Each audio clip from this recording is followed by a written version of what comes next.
Silakan duduk. Shalom. Hari ini kita bahas tentang iblis. Apa saudara? Tentang Lucifer. Ngomong sama sebelahnya, kamu bukan iblis. Nah, mari kita buka Alkitab kita dalam kitab Yesaya pasal 14. Yesaya pasal 14 ayat 12 sampai dengan 17. Kitab Yesaya pasal 14 ayat 12 sampai dengan 17. Saudara yang ganjil, saya yang genap. Wah, engkau sudah jatuh dari langit, hai bintang timur putra fajar. Engkau sudah dipecahkan dan jatuh ke bumi, hai yang mengalahkan bangsa-bangsa.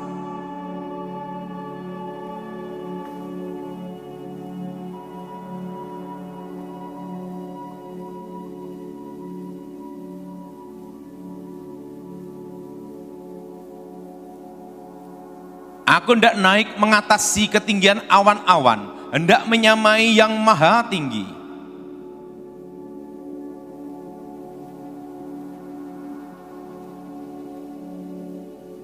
Orang-orang yang melihat engkau akan mengamati, merhatikan dan mengamati engkau, katanya, inikah dia yang telah membuat bumi gemetar, dia yang telah membuat kerajaan-kerajaan bergoncang.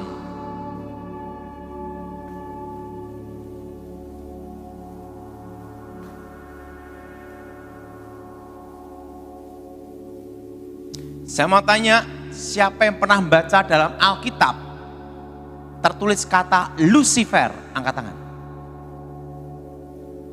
Yang belum pernah ada kata Lucifer di Alkitab terjemahan bahasa Indonesia, angkat tangan.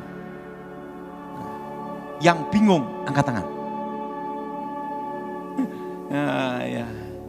Kata Lucifer itu dalam bahasa Inggris Alkitab King James. Apa saudara? King apa saudara? King James. Tertulis kata Lucifer. Dan dalam bahasa aslinya disebut hail, artinya pantulannya. Apa saudara? Artinya apa? Artinya apa? Pantulannya. Dan secara astronomi disebut namanya planet Venus. Bukannya saya berkata Lucifer ada di planet Venus, kurang kerjaan. Tapi untuk menggambarkan suatu bintang yang bercahaya melebihi bintang-bintang yang lain. Dan di dalam terjemahan bahasa Indonesia baru tertulis kata bintang timur putra fajar. Jelas saudara? Jelas? Jelas? Jadi kata Lucifer itu dalam versi King James. Terjemahan King James bahasa Inggris. Nah, kebetulan saya bahasa Inggris tidak bisa, taunya hanya satu, I love you. Nah, saudara, jadi kata Lucifer itu dalam terjemahan bahasa Inggris versi apa saudara? King James. Nah, bintang timur putra fajar. Sebelum Allah menciptakan manusia, yang paling awal Tuhan menciptakan malaikat. Malaikat yang diciptakan Tuhan itu berlaksa-laksa, beribu-ribu laksa, berpuluh-puluh ribu laksa, berlaksa-laksa. Kalau mau tahu jumlahnya tanya Tuhan sendiri.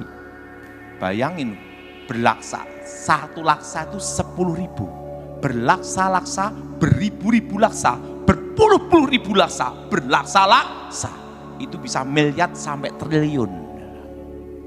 Nah, saudara, di situ pula diciptakan malaikat yang terkuat. Yes. Yang pertama bernama Mikael. Siapa saudara? Panglima bala tentara Tuhan, jenderalnya Tuhan. Apa saudara? Apa saudara? Jenderalnya apa? Mikael. Kedua, diciptakan malaikat terkuat kedua yang bernama Gabriel. Saudara, penghulu para malaikat. Dan yang ketiga, diciptakan malaikat yang lebih hebat, lebih dahsyat, melebihi malaikat-malaikat yang lain. Malaikat ketiga diciptakan dengan pantulan Tuhan sendiri yang bernama Lucifer. Nah, saudara, Lucifer ini adalah malaikat yang disayang Tuhan, membawai sepertiga malaikat. Berapa saudara? Dan Lucifer ini adalah pemimpin pujian, penyembahan kepada Allah. Dan Lucifer ini dekat dengan tahta Tuhan. Dan Lucifer ini tahu banyak rahasia tentang Tuhan. Karena Lucifer dekat dengan Tuhan. Kalau kita dekat dengan Tuhan, secara otomatis kita tahu kehendak dan rencana Tuhan. Betul? Karena tahu banyak rahasia tentang Tuhan. Tahu tentang Tuhan. Lucifer ingin menjadi Tuhan. Perlu saudara tahu, seorang pencipta pasti tahu kelemahan ciptaannya. Seorang guru tidak akan memberikan muridnya 100%, maksimal 75%. Jaga-jaga, murid murtad sikat pakai ilmu pamungkas. Betul? Nah, Lucifer karena tahu banyak rahasia tentang Tuhan. Lucifer ingin menjadi Tuhan. Lucifer merencanakan. Ini semua merencanakan. Apa saudara? Apa saudara? Merencanakan dan punya keinginannya sendiri. Melawan, memberontak kepada Allah. Dan ikut dalam pemberontakan Lucifer adalah sepertiga malaikat. Terjadilah pertempuran di surga. Sebelum di bumi main keroyokan, di surga sudah keroyokan. Jelas? Ingat, yang berpihak pada Tuhan 2/3. Yang melawan Tuhan berapa saudara? 1/3. Terjadilah pemberontakan di surga. Wah, terjadilah keroyok-keroyokan. Lucifer dikeroyok.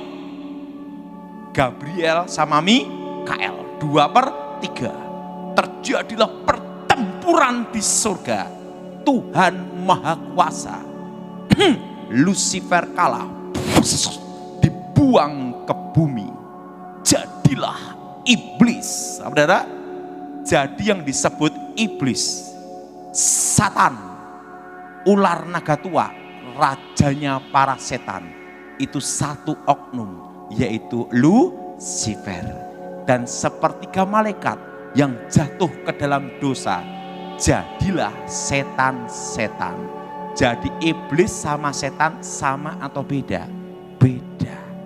Iblis itu adalah rajanya para setan. Ngomong sebelahnya, dan kamu bukan setannya. Amin. Amin. Rajanya para setan. Dalam kehidupan ini, yang paling mengecewakan dan yang paling menyedihkan, kalau kita dikhianati orang yang paling kita cintai. Betul? Orang yang paling kita sayangi atau orang yang paling kita percaya. Siapa yang setuju? Angkat tangan. Yang angkat tangan ngalami. Demikian Tuhan. Tuhan sangat sedih dengan pemberontakan Lucifer. Tuhan sangat kecewa dengan pemberontakan Lucifer. Tapi Tuhan perlu teman untuk bicara. Teman untuk ngobrol. Saudara, kita menikah. Yang kita harapkan pasangan kita itu saling memahami, saling mengerti, dan bisa diajak bicara. Betul? Betul? Laki-laki nikah sama perempuan secantik apapun, dikatakan cantik itu 3 bulan. Setelah itu yang penting bisa diajak ngomong, diajak bicara, saling mengerti dan saling memahami. Betul? Suka dan duka. Siapa yang setuju? Angkat tangan. Nah, saudara, cantik cerewet, suaminya stroke. Betul? Betul? Betul? Orang nikah itu penting apa? Bisa diajak bicara dan mengerti. Saya bersyukur sama Tuhan, saya punya istri yang baik, walaupun tidak bisa masak. Bayangin, saya itu dari menikah sampai sekarang kira-kira 15 tahun, kalau di rumah hanya makan telur. Nah, tetapi istri saya bisa diajak bicara, ngomong gitu. Nah, dalam pernikahan itu penting itu, betul? Bisa diajak ngomong, diajak bicara. Apalagi kalau sudah umur 60-70, jadi teman, betul? Betul? Betul? Nah, saudara, Tuhan sangat kecewa, Tuhan sangat sedih dengan pemberontakan Lucifer. Tapi Tuhan perlu teman untuk bicara. Karena Lucifer diciptakan lebih mulia, melebihi malaikat-malaikat yang lain. Untuk menggantikan posisi Lucifer, harus diciptakan yang lebih mulia. Diciptakanlah manusia segambar serupa dengan Tuhan. Ngomong sama sebelahnya, kamu bukan monyet. Ingat, segambar apa saudara? Serupa. Ingat, Lucifer sama manusia ada bedanya enggak? Beda. Lucifer di bawah satu tingkat manusia. Ingat saudara, beda. Lucifer di bawah apa? Satu tingkat. Kenapa di bawah satu tingkat? Ingat, Lucifer pantulannya.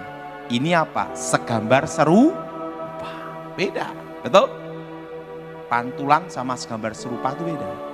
Segambar serupa dengan Tuhan. Maka Alkitab berkata, nanti di surga malaikat-malaikat melayani orang-orang percaya. Betul? Karena apa? Itu segambar serupa. Ciptaan yang paling mulia. Adam dan Hawa. Dan Tuhan berfirman, beranak cuculah, kuasai bumi. Pada hari yang ke-6. Buah-buahan, masih biji-biji ini, boleh engkau makan, kecuali buah pengetahuan baik dan yang jahat.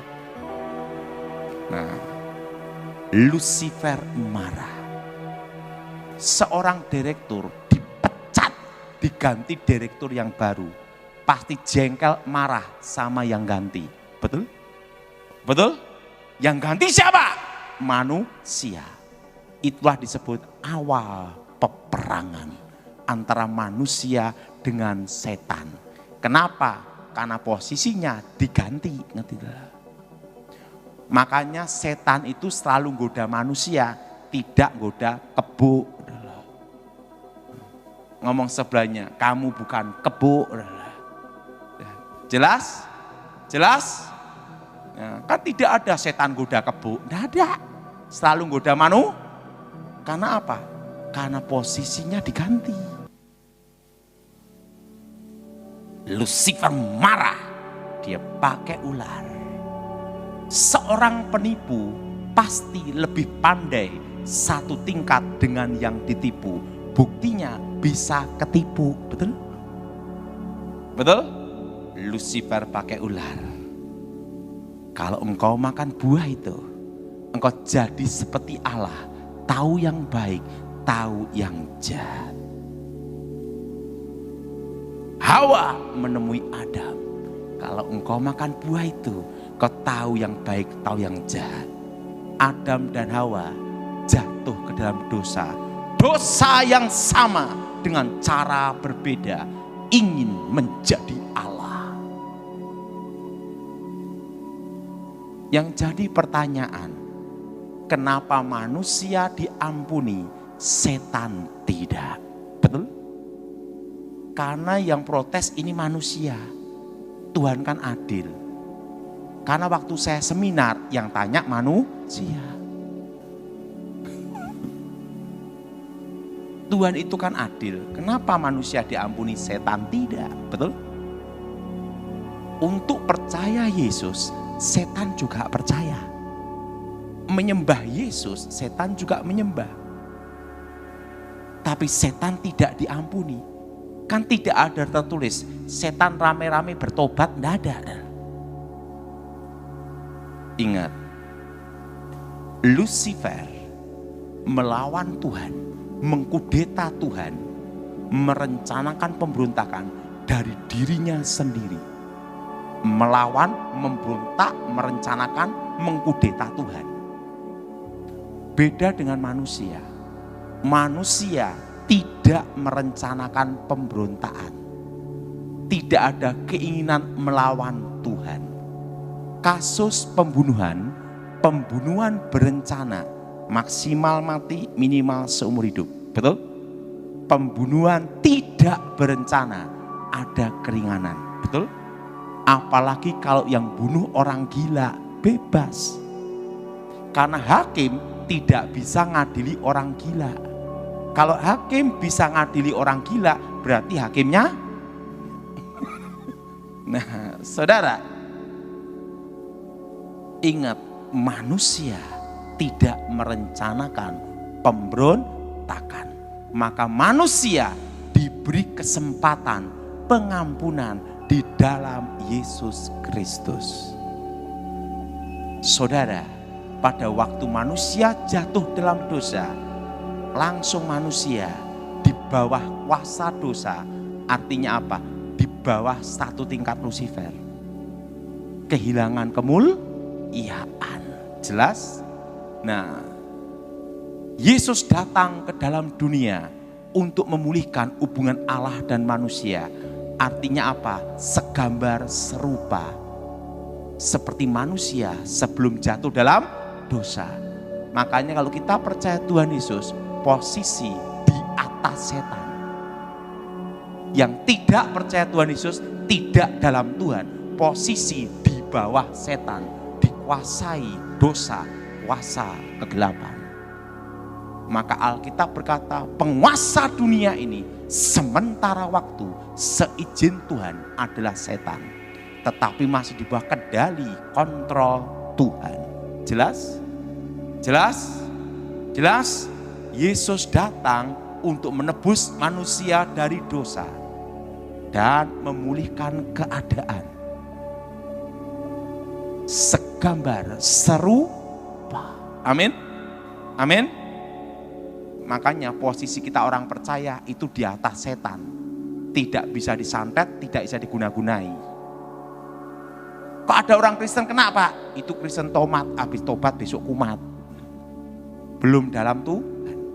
Kalau kita dalam Tuhan, posisi di atas setan. Nah, kenapa ritual-ritual kuasa setan, ritual kuasa gelap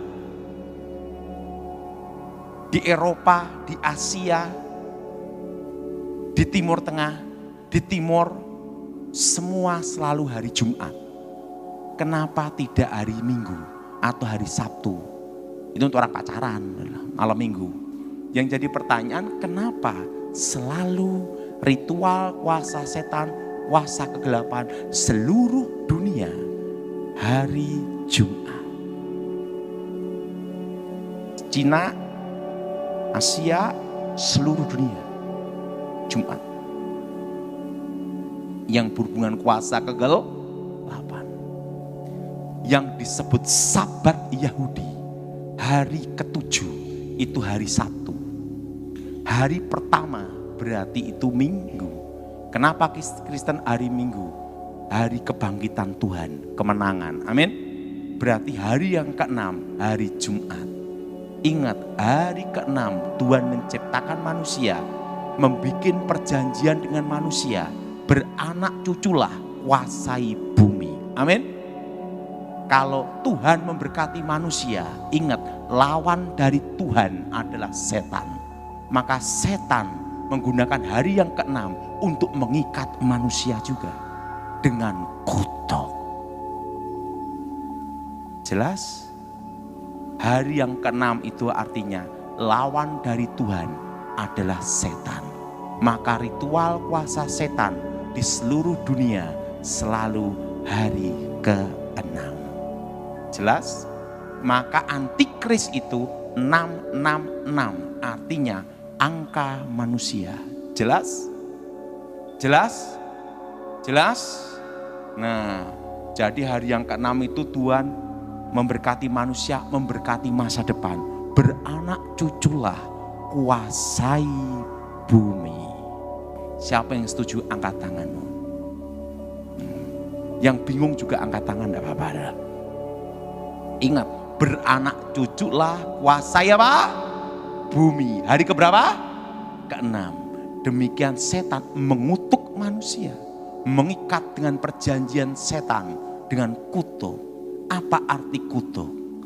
Ikutin saya semua. Kata-kata yang mengikat, yang menyebabkan penderitaan, kesengsaraan, kehancuran, malapetaka, kecelakaan, sakit penyakit, kemiskinan, kematian abadi. Itu namanya kutuk. Jelas ya?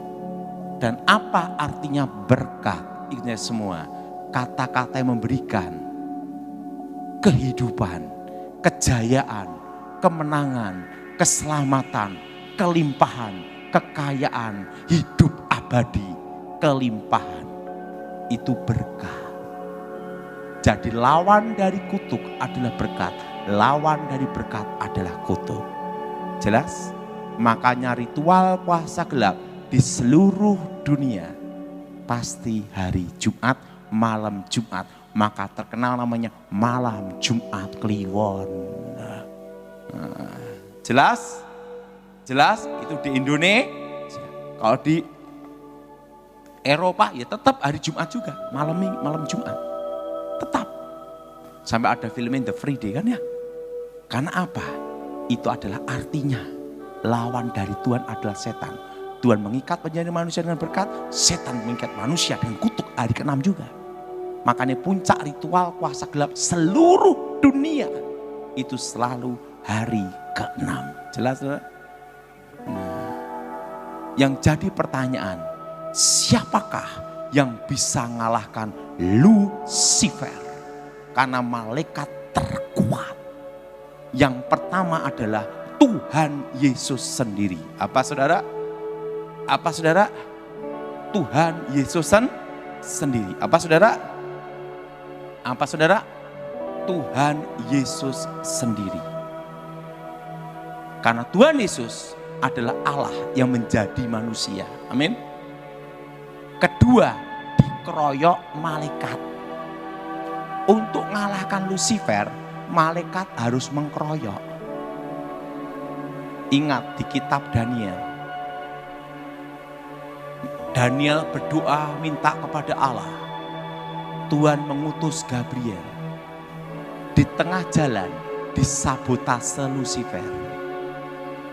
Gabriel kewalahan menghadapi Lucifer. Minta bantuan Mikael. Mikael turun dari surga. Gabriel dan Mikael mengkeroyok rame-rame Lucifer. Kenapa harus dikeroyok?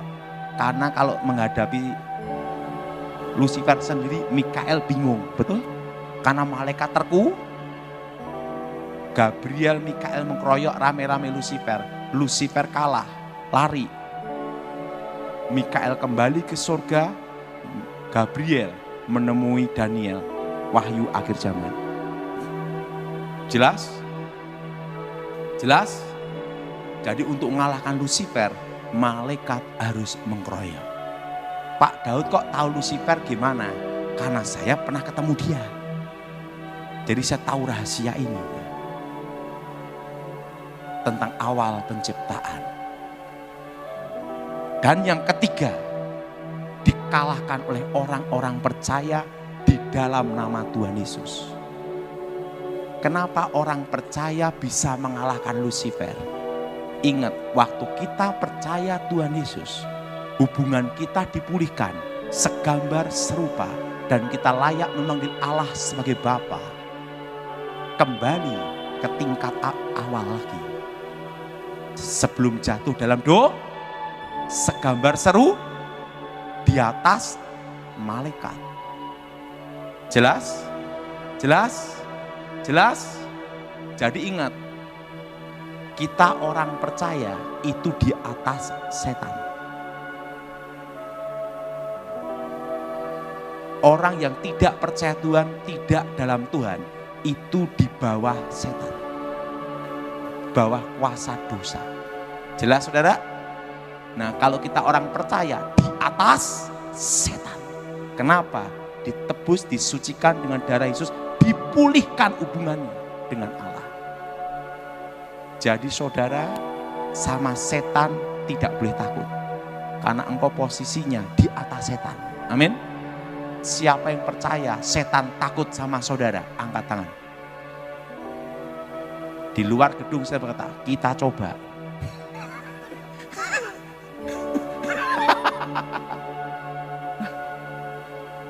Kalau kita lihat aja takut, gimana ngadapi Lucifer? Harus berani. Roh yang ada dalam diri kita lebih. Jadi ingat, waktu kita ditebus, disucikan dengan darah Yesus, itu kembali ke awal lagi. Awal pemulihan. Hubungan antara Allah dan manusia. Segambar seru, diciptakan lebih mulia. Maka Alkitab berkata apa? Waktu kita bertobat adalah ciptaan baru. Jelas? Jelas?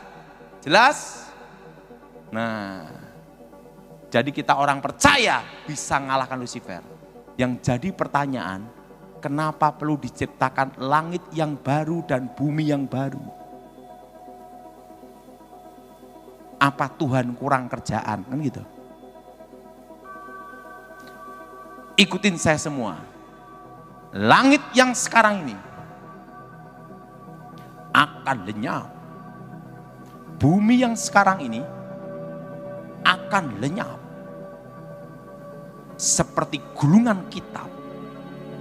Dan Tuhan akan ciptakan langit yang baru dan bumi yang baru. Yerusalem baru. Kenapa perlu ada penciptaan lagi? Betul? Ikutin saya semua. Karena langit yang sekarang ini ada dosa. Dosa apa? Pemberontakan Lucifer. Jelas? Ikut saya semua. Bumi yang sekarang ini ada dosa. Dosa apa? Pemberontakan manusia. Ingin menjadi Allah.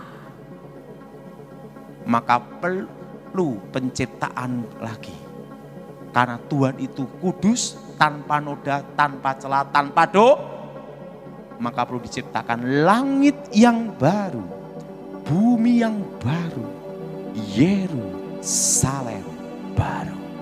Jadi saudara sekarang mengerti kenapa ritual kuasa gelap seluruh dunia hari Jumat. Jelas? Lawan dari Tuhan adalah setan. Jelas saudara? Jelas? Namanya kutub masa depan yang dibuat setan. Saudara, nah banyak sekali kasus kerasukan itu ngakunya Lucifer. Padahal bukan Lucifer.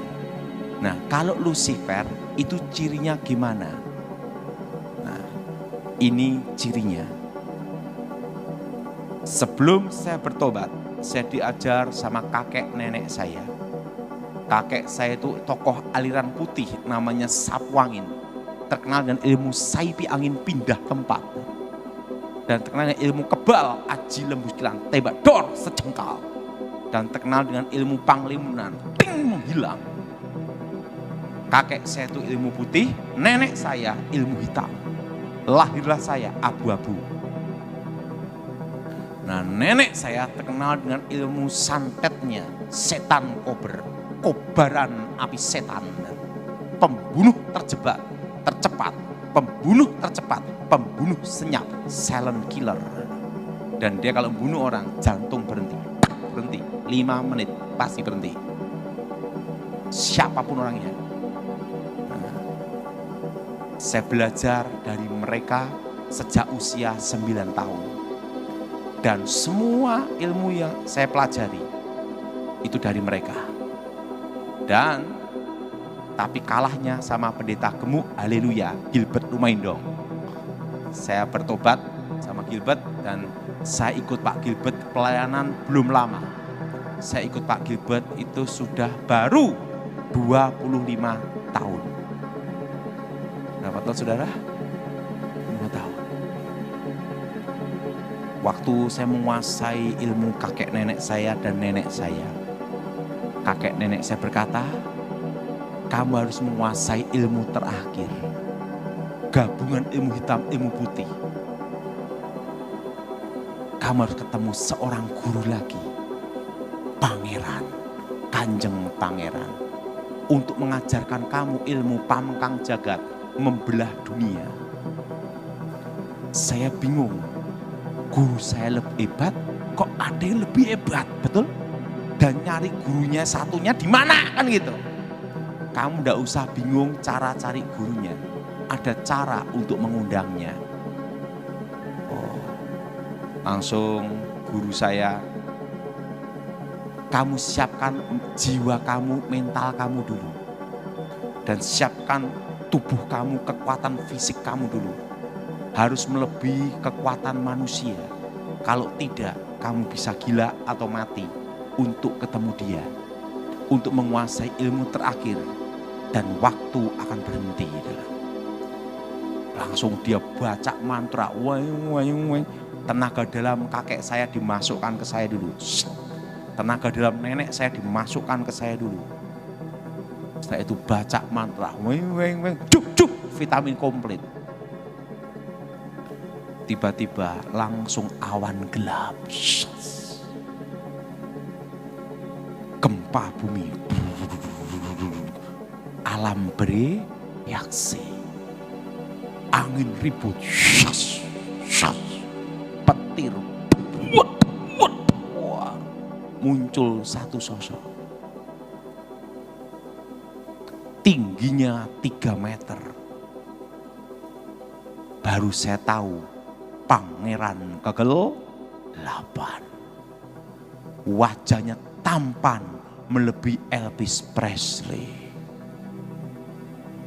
Kalau sama bapak, lebih ganteng bapak untuk menghibur.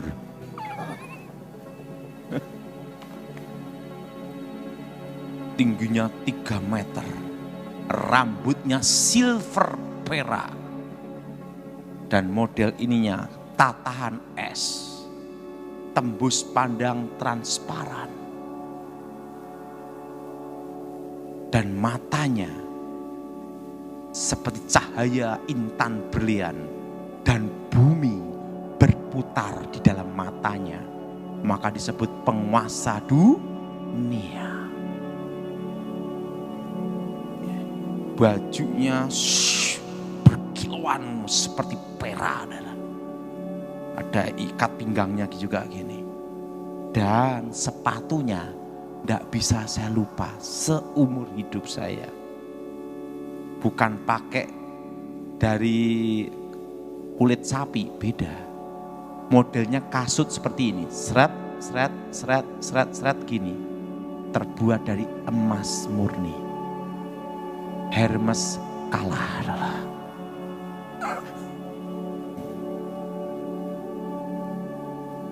Tingginya 3 meter. Disitulah saya ketemu dia. Dan komunikasi rohnya dengan batin.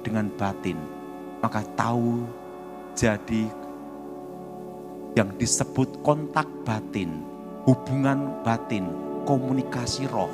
Itu lewat alam bawah sadar.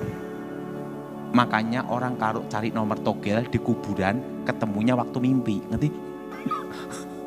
Karena apa? Itu namanya komunikasi roh. Itu adalah alam bawah. Apa saudara? Alam bawah apa? Disitulah terjadilah komunikasi. Disitulah dari otak alam bawah sadar saya. Pertama 3 hari. Dilanjutkan 4 hari, jadi 7 hari, 7 malam. Untuk transfer pengetahuan. Makanya waktu saya ketemu dia, pengetahuan rahasia kegelapan ada di sini. Nah, Disitulah saya ketemu, baru saya sadar setelah saya bertobat, itulah Lucifer. Dia apa? Pangeran kegelapan. Nah, makanya saudara, setelah saya bertobat, kalah sama Gilbert, gila 1 tahun. Saya tahu itu ada rencana Tuhan juga, supaya memori saya tentang rahasia kegelapan itu terhapus. Saya hanya ingat 5% aja. Dan yang saya ingat 5% ini, yang saya khotbahkan hari ini. Rahasia kegelapan. Jelas saudara? Awal penciptaan dan awal peperangan antara manusia dengan setan. Nah, jadi kalau Lucifer datang, pasti alam itu bereaksi. Dan disitulah saya tahu rahasia hari ke-6. Kenapa ritual-ritual kuasa gelap seluruh dunia, Timur Tengah, Asia, Eropa, benua apapun, pasti hari ke-6. Jelas? Artinya lawan dari Tuhan adalah setan. Dan kita orang percaya diberi kuasa mengalahkan setan. Ngomong sama sebelahnya, dan kamu tidak boleh jadi setan itu.